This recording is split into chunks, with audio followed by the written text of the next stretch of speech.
ევროვიზიის წლევანდელი ფინალისტების ვინაობა ცნობილია.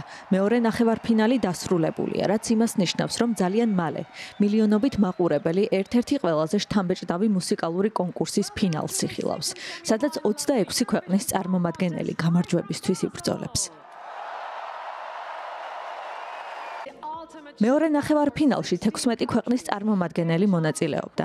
მათ შორის იყო საქართველოს წარმომადგენელი მარიამ შენგელია. კონკურსის წესების თანახმად ფინალში გადასვლას მაყურებლის ხმები წყვეტდა და ჟიური ამ პროცესში არ მონაწილეობდა.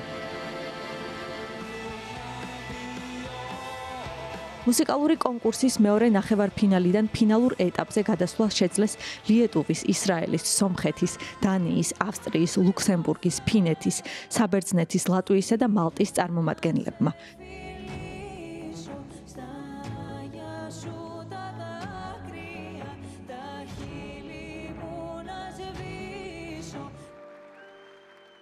Freedom is a human wills to care. საქართველოს პროექტს ნახევარფინალიდან გამოეთიშა. მარიამ შენგელია გულშემატკივრების წინაშე მეათე ნომრად წარდგა ანსამბლ ერისიონის მოცეკვავეებთან ერთად. მან სიმღერა Freedom შეასრულა და აუდიტორიის დიდი მოწონებაც დაიმსახურა, თუმცა საქართველოს ფინალისტთა ათეულში ვერ მოხვდა. საქართველოს გარდა ფინალში ვერ გადავიდა ავსტრალია, მონტენეგრო, ირლანდია, ჩეხეთი და სერბეთი.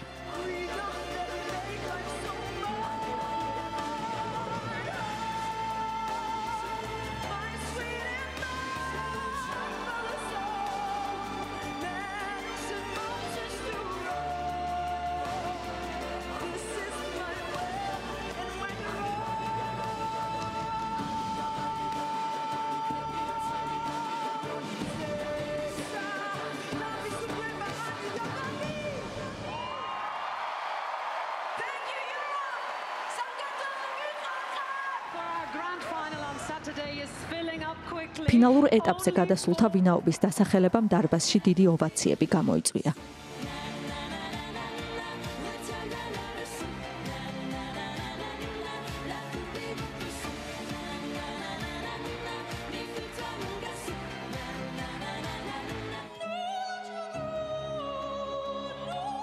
ახლა მუსიკის მოყვარულები, რომლებიც მთელი მსოფლიოდან შვეიცარიის ქალაქ ბაზელში ჩავიდნენ, 17 მაისის გრანდიოზული ფინალის მოლოდინში არიან.